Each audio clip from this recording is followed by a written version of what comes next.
सिंदूर की बात कर रहा है, जल संधि की बात कर रहा है और भारत के उकसावे वाले रवैये की बात कर रहा है अजय, क्योंकि आप एलओसी को हमसे कहीं बेहतर जानते हैं। हो सकता है एलओसी का मैप बनाने की आपको हाथ से जरूरत ना पड़े, आपको याद है कहां क्या है। इस एलओसी पर पाकिस्तान क्या इस बीच में कि इस मुद्दे को कोशिश कर रहा है सब जगह ले जाने की, क्या इसको ट्रिगर एक्टिवेट करने की कोशिश कर रहा है इस मानसून के दौर में भी? देखिए, पाकिस्तान अगर कुछ करना चाहता या करने की सोच रहा होता तो पाकिस्तान अब तक कर चुका होता, मगर पाकिस्तान अफोर्ड नहीं कर पाएगा। वो क्यों नहीं कर पाएगा, उसके पीछे की वजह देखिए। भारत के रूस के साथ रिश्तों की बात करें, भारत के इजराइल के साथ आप रिश्तों की बात करें, या फिर भारत अपने आप में सक्षम है एक तरफ पाकिस्तान के साथ जो सैकड़ों किलोमीटर की बॉर्डर है उसको देखें, और दूसरी तरफ पाकिस्तान के जो अंदरूनी हालात हैं, खैबर पख्तूनख्वा के देखें, बलूचिस्तान के देखें, अब तो पंजाब और सिंध में भी हालत जो है आहिस्ता आहिस्ता बिगड़ने लगी हैं।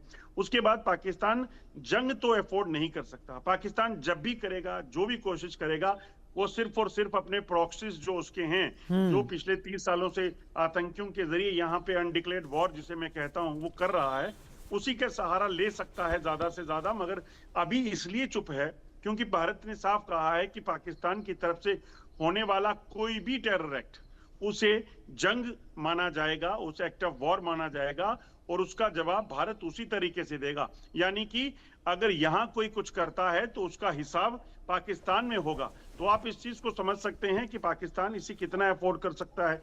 पाकिस्तान को क्या गवारा है कि यहाँ एक आतंकी जो है किसी कैंप पर हमला करें या किसी सिविलियंस को टारगेट करके नुकसान करें, उसके बदले में पाकिस्तान का कोई परमाणु ठिकाना पर पाकिस्तान का कोई एयरबेस तबाह हो जाए। तो वो पाकिस्तान इस चीज को लेकर कहीं ना कहीं ज्यादा खौफ में है कि ये ऑपरेशन सिंदूर आखिरकार अभी तक जो है वो जारी क्यों रखा हुआ है।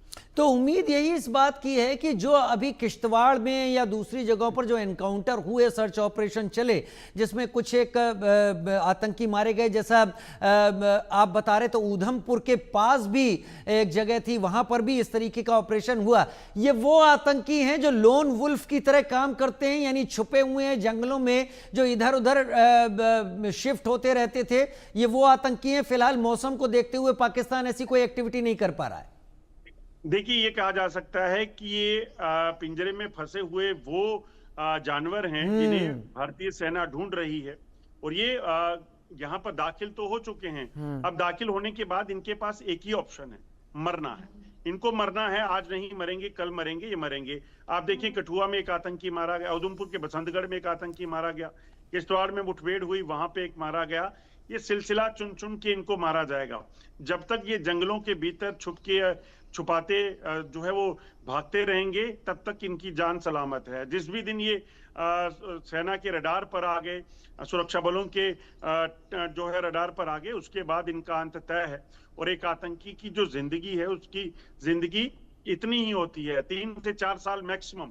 तो मुझे लगता है इनको साल भर से ज्यादा हो गया है, तो उससे पहले अब 3-4 साल जो समय है वो मैक्सिमम है। तो ये किसी भी दिन ऐसे ही आपको खबरें मिलेंगी, जो 60 से 70 आतंकी सक्रिय हैं, उन्हें एक एक करके इनको ऐसे ही खत्म कर दिया जाएगा। आप सही कह रहे हैं, क्योंकि बारिश का मौसम भी है और कहीं जबरदस्त बारिश हो रही है, पहाड़ी नदियों में तेज है प्रवाह है इस वक्त, तो सिर छुपाने के लिए कहीं ना कहीं तो इन आतंकियों को जाना पड़ेगा और फिर ये अपने आप उस फंदे में फंसेंगे जरूर। अजय जांडियाल, इस डिटेल के साथ बहुत शुक्रिया, मेरे साथ आप जुड़े और आपने पाकिस्तान के रवैये और उसकी सोच पर अपनी बात सामने रखी। उधर पृथ्वी के अलावा किसी दूसरे ग्रह पर पानी खोजने का वैज्ञानिक